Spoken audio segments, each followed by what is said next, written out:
Ubah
Kami mengucap syukur Tuhan buat Roh Kudus-Mu yang ada dalam setiap hidup kami.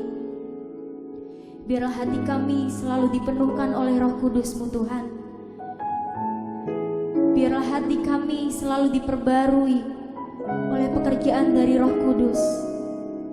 Melalui kebenaran firman-Mu kami siap diteguhkan. Melalui kebenaran firman-Mu kami siap dibentuk Tuhan. Haleluya Yesus. Kami siap Tuhan. Kami siap dipenuhkan oleh Roh Kudus-Mu. Di dalam nama Tuhan kami Yesus Kristus. Haleluya. Amin.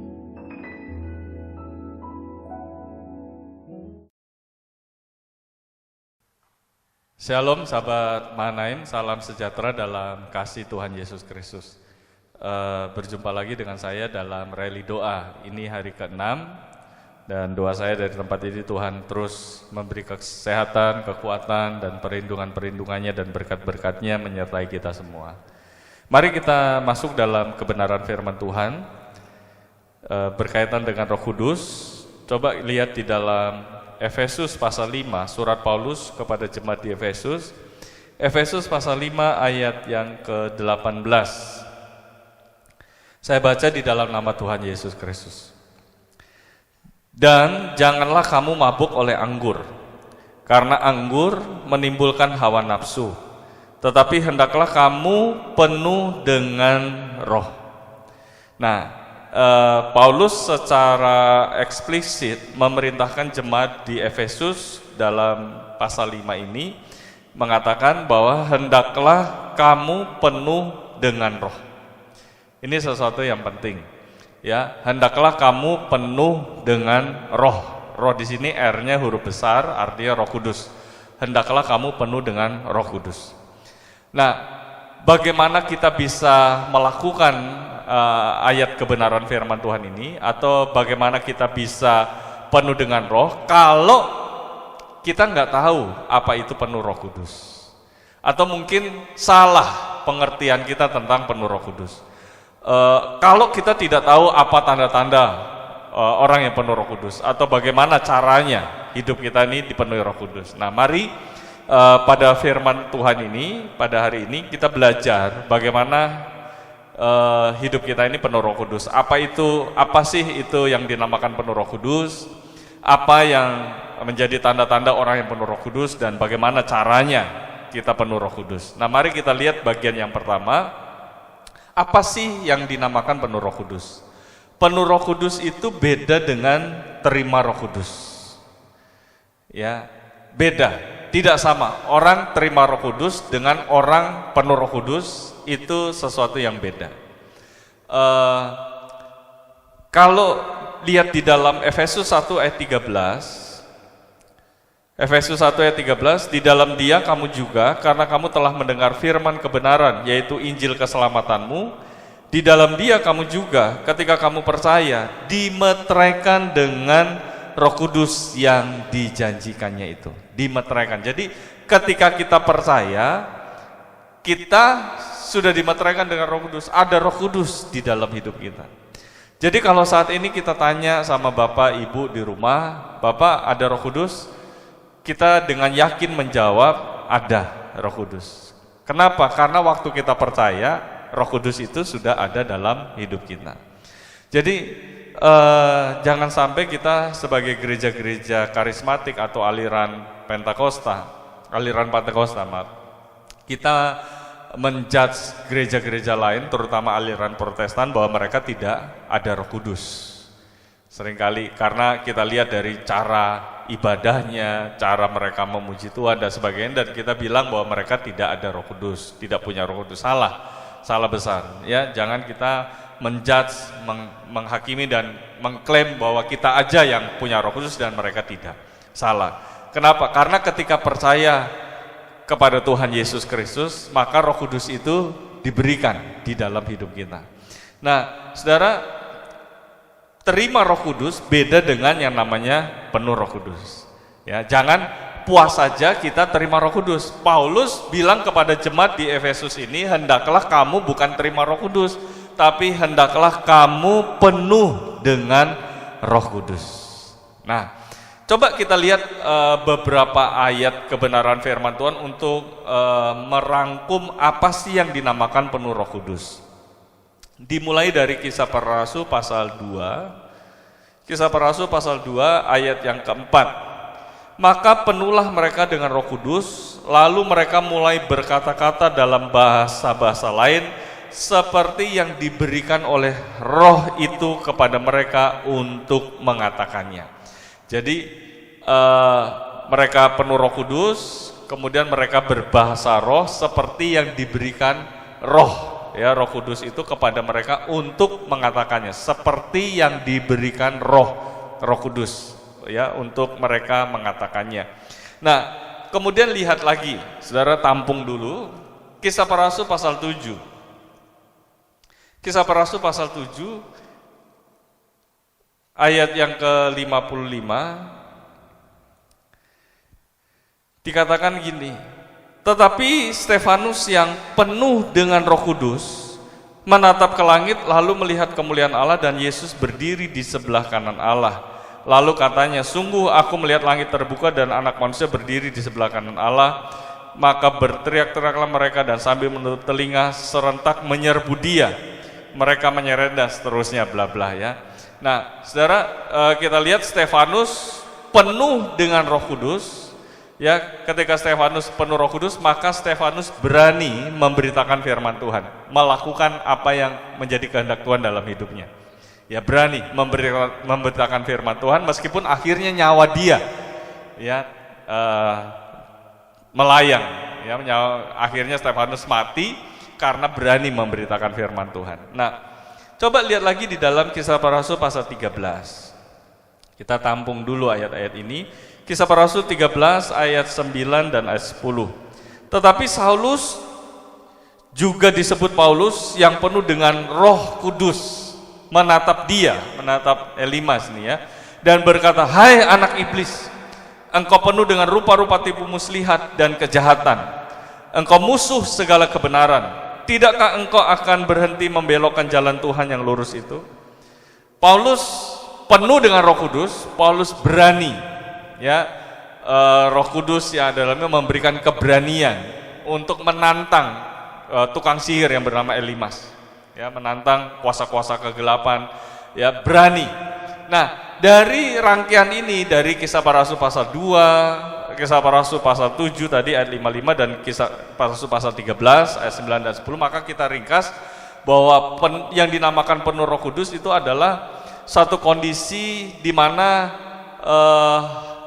hidup seseorang, hatinya itu dikuasai oleh Roh Kudus. Hatinya, pikiran, perasaan, dan kehendaknya itu dikuasai Roh Kudus sehingga dia, orang tersebut, mau melakukan kehendak Bapa. Itu penuh Roh Kudus. Jadi satu kondisi di mana hati seseorang itu dikuasai oleh Roh Kudus. Pikiran, perasaan, dan kehendaknya dikuasai Roh Kudus sehingga memampukan orang tersebut untuk melakukan yang menjadi kehendak Bapa dalam hidupnya. Itu penuh Roh Kudus. Nah, coba lihat di ayat mas kita tadi, di dalam Efesus pasal 5 ayat 18. Dan janganlah kamu mabuk oleh anggur, karena anggur menimbulkan hawa nafsu, tetapi hendaklah kamu penuh dengan Roh. Sudah lihat, mabuk oleh anggur dikontraskan dengan penuh dengan Roh. Janganlah kamu mabuk oleh anggur, ya, karena anggur menimbulkan hawa nafsu, tetapi hendaklah kamu penuh dengan Roh, dikontraskan. Nah, saudara, mabuk anggur dengan penuh Roh Kudus dikontraskan. Nah, orang yang mabuk, biasanya mabuk anggur, itu hidupnya itu dipengaruhi oleh alkohol. Ya, tubuhnya dipengaruhi oleh alkohol, dikuasai oleh alkohol. Sehingga orang tersebut bisa bertindak di luar kontrol, di luar kendali dari dirinya. Ya, di luar kontrol. Ya, orang mabuk, saya lihat, ya, orang yang mabuk benar-benar itu udah di bawah pengaruh alkohol, di bawah pengaruh minuman keras alkohol, sehingga bisa bertindak di luar kontrol, di luar kehendak dirinya. Nah, itu mabuk oleh anggur. Artinya kalau penuh Roh Kudus itu kan dikontraskan. mabuk anggur dengan penuh Roh Kudus. Kalau penuh Roh Kudus berarti hidup kita ini hanya dikontrol oleh Roh Kudus. Hidup kita ini dipenuhi Roh Kudus sehingga kita melakukan apa yang menjadi kehendak Tuhan di dalam hidup kita. Nah, itu penuh Roh Kudus. Nah, kita harus mengerti ini bagian yang pertama. Orang yang dinamakan penuh Roh Kudus adalah orang di mana hatinya itu pikiran, perasaan dan kehendaknya dikuasai Roh Kudus sehingga memampukan dia untuk melakukan kehendak Bapaknya di sorga. Nah ini, kita masuk ke bagian yang kedua. Tanda-tanda orang yang penuh Roh Kudus. Coba lihat di dalam Kisah Para Rasul pasal 2. Orang yang penuh Roh Kudus, ya, tanda-tandanya ayat 4. Maka penuhlah mereka dengan Roh Kudus, lalu mereka mulai berkata-kata dalam bahasa-bahasa lain, seperti yang diberikan oleh Roh itu kepada mereka untuk mengatakannya. Jadi tanda yang pertama, orang yang penuh Roh Kudus adalah berbahasa roh, istilahnya yang sekarang terkenal, bahasa roh. Ya, tandanya. Tetapi saudara, jangan kita hanya patokannya ini aja. Oh, kalau kita tidak berbahasa roh berarti kita tidak penuh Roh Kudus. Belum tentu, saudara. Belum tentu. Karena tanda-tandanya banyak. Ya, satu ini, orang yang penuh Roh Kudus berbahasa roh. Oke, kita pernah belajar itu ya tahun lalu di rally doa seperti ini, bahasa roh, kegunaan bahasa roh dan sebagainya. Nah, kita pernah belajar. Nah, coba lihat tanda yang selanjutnya di dalam Kisah Para Rasul pasal 4 ayat 31. Kisah Para Rasul pasal 4 ayat 31. Dan ketika mereka sedang berdoa, goyanglah tempat mereka berkumpul itu dan mereka semua penuh dengan Roh Kudus. Lalu mereka memberitakan firman Allah dengan berani. Tanda yang kedua, orang yang penuh Roh Kudus berani memberitakan firman Allah. Bukannya takut. Mungkin Bapak Ibu di rumah berpikir, oh saya kan bukan hamba Tuhan, saya bukan pendeta, ya saya kan nggak bisa memberitakan firman Tuhan di mimbar ini dan sebagainya. Bukan, memberitakan firman Tuhan tidak harus lewat mimbar di depan ini. Ya, memberitakan firman Tuhan tidak harus berdiri di panggung dan sebagainya, bukan. Tetapi memberitakan firman Tuhan lewat sikap hidup kita, lewat perilaku kita, lewat tutur kata kita, perkataan kita, lewat perbuatan kita di tengah masyarakat. Ya, kita bisa memberitakan firman Allah, memberitakan Kristus kepada orang-orang di sekitar kita lewat sikap hidup kita, perilaku dan perbuatan kita. Ya, kadang ada banyak anak-anak Tuhan waktu di tempat umum mereka tidak berani berdoa, malu berdoa, ya dan sebagainya. Nah, itu mungkin tidak penuh Roh Kudus. Ada Roh Kudus tapi hidupnya belum dikuasai Roh Kudus. Orang yang dikuasai Roh Kudus, dia tidak malu, dia tidak takut untuk memberitakan kebenaran firman Tuhan lewat sikap hidup kita, lewat perbuatan mereka, lewat tutur kata mereka, perkataan mereka, dimanapun mereka berada, mereka boleh menjadi saksi berkat bagi orang-orang di sekitarnya. Nah, kemudian kita kembali ke Efesus pasal 5 tadi, orang yang penuh Roh Kudus, tanda-tandanya selain tadi bahasa roh, berani memberitakan firman, bukan hanya di mimbar, tapi lewat sikap hidup kita, lewat tutur kata kita, perkataan kita ya, lewat perbuatan kita, perilaku kita dan sebagainya. Nah, kita lihat di Efesus pasal 5, Paulus memberikan hal-hal yang praktis sebenarnya berkaitan tanda-tanda orang yang penuh Roh Kudus. Ya, selain tadi bahasa roh, berani memberitakan firman. Kemudian kita lihat Efesus pasal 5 ini, ayat 18 bagian terakhir, tetapi hendaklah kamu penuh dengan roh, ayat 19, dan berkata-katalah seorang kepada yang lain dalam mazmur, kidung puji-pujian dan nyanyian rohani. Bernyanyi dan bersoraklah bagi Tuhan dengan segenap hati.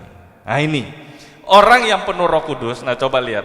Hendaklah kamu penuh Roh Kudus, kemudian disambung di ayat 19, berkata-katalah seorang kepada yang lain dalam mazmur, kidung puji-pujian dan nyanyian rohani, bernyanyi dan bersoraklah bagi Tuhan dengan segenap hati. Orang yang penuh Roh Kudus, tandanya dia suka memuji Tuhan.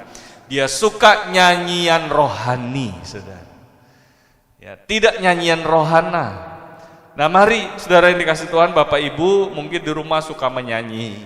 ya nyanyi di kamar mandi atau mungkin suara fals dan sebagainya, nggak apa-apa, nyanyi aja, memuji Tuhan, bersorak bagi Tuhan, nyanyikan kidung pujian bagi Tuhan, nyanyian rohani. Jangan nyanyian duniawi, saudara. Saya bukannya alergi nyanyian duniawi, tapi jangan sampai itu menguasai kita, nyanyian duniawi. Ya, diputus pacar, nyanyiannya ingin ku bunuh pacar. Nah, itu repot ya, saudara ya.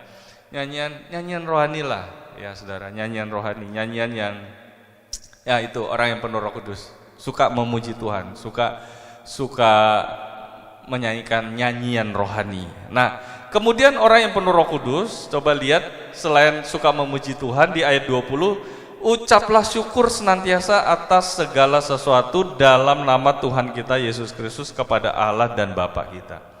Orang yang penuh Roh Kudus tandanya selain tadi suka memuji Tuhan, nyanyian rohani, yang selanjutnya yang keempat, orang yang suka tanda orang penuh Roh Kudus adalah suka mengucap syukur.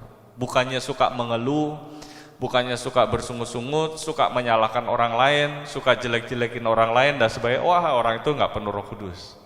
Tapi orang yang penuh Roh Kudus dalam segala situasi apapun kita suka mengucap syukur kepada Tuhan. Itu orang penuh Roh Kudus. Ya, apapun situasinya yang terjadi dalam hidup, yang baik kita suka memuji Tuhan, suka mengucap syukur. Buruk pun yang terjadi dalam hidup kita, kita tetap mengucap syukur kepada Tuhan. Amin. Jadi saudara yang dikasih Tuhan, mari mengucap syukurlah dalam segala hal. Apapun yang Tuhan perbuat dalam hidup kita, mari kita mengucap syukur kepada Tuhan. Nah, tanda selanjutnya orang yang penuh dengan Roh Kudus adalah ayat 21. Dan rendahkanlah dirimu seorang kepada yang lain di dalam takut akan Tuhan. Rendahkanlah dirimu ya seorang kepada yang lain di dalam takut akan Kristus. Rendahkanlah dirimu. Artinya di sini merendahkan hati, suka merendahkan hati. Orang yang penuh dengan Roh Kudus adalah tandanya suka rendah hati, bukannya sombong, bukannya arogan, bukannya apa dan sebagainya. Tetapi orang yang penuh Roh Kudus adalah orang yang suka rendah hati, merendahkan diri di hadapan Tuhan.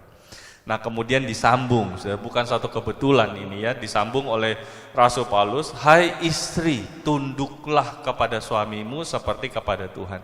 Istri yang penuh Roh Kudus adalah istri yang rendah hati, adalah istri yang suka tunduk kepada suami.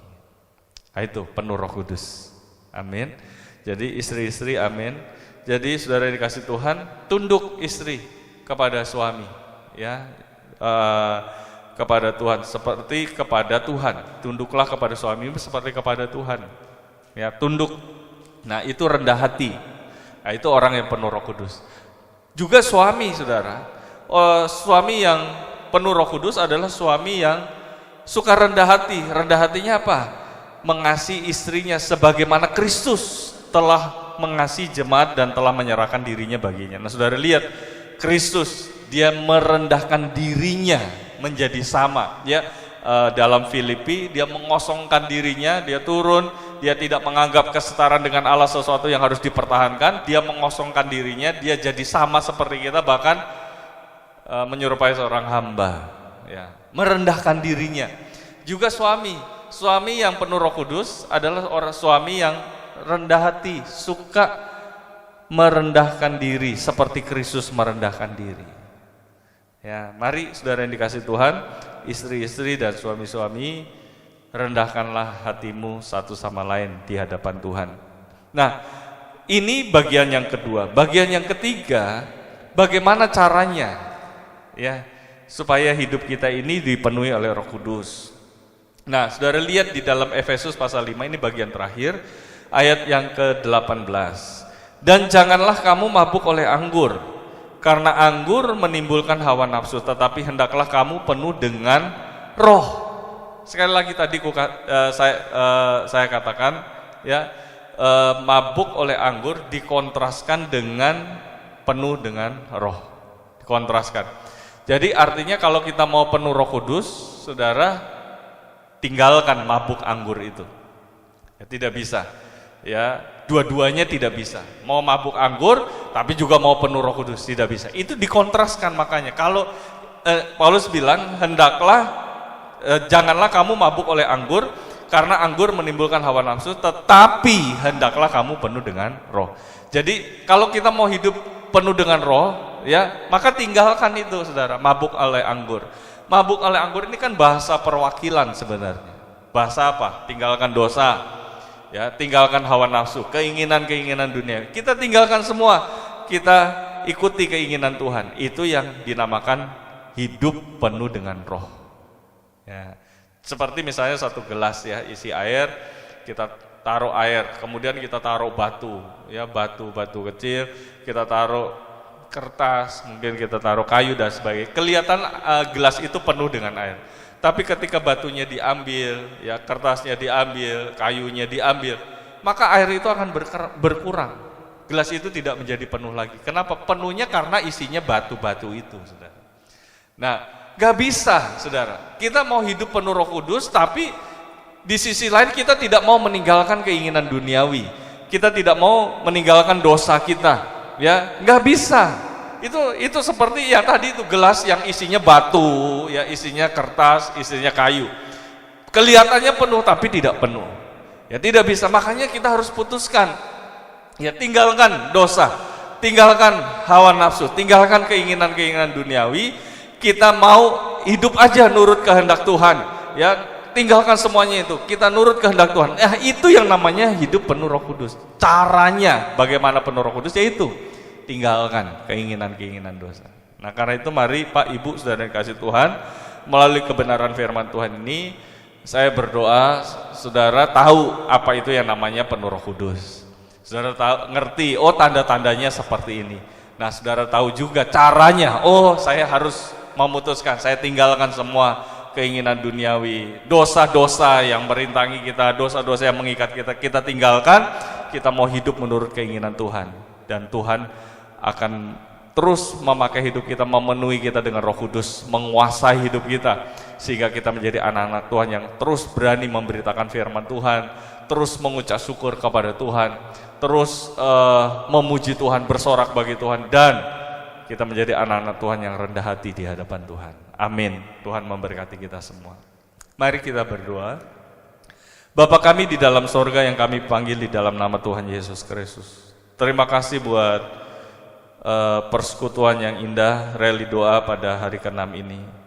Kami boleh merasakan hadirat Tuhan bekerja, meskipun kami mengadakannya mungkin di rumah-rumah, tapi kami percaya Roh Tuhan juga ada di dalam hidup kami masing-masing, bekerja melawat kami semua. Terima kasih Tuhan, berkati para pelayan-pelayan Tuhan yang sudah melayani dalam reli doa ini Tuhan, baik pemimpin pujian, pemain musik, semua yang terlibat tim multimedia, diberkati oleh Tuhan. Kami berdoa buat kami semua jemaat Tuhan, biarlah kami menjadi jemaat-jemaat yang selalu dipenuhi oleh Roh Kudus, selalu hidup kami dipimpin oleh Roh Kudus, sehingga kami melakukan apa yang menjadi kehendak Tuhan di dalam hidup kami. Kami ingin terus bersukacita, memuji Tuhan, mengucap syukur dalam segala hal.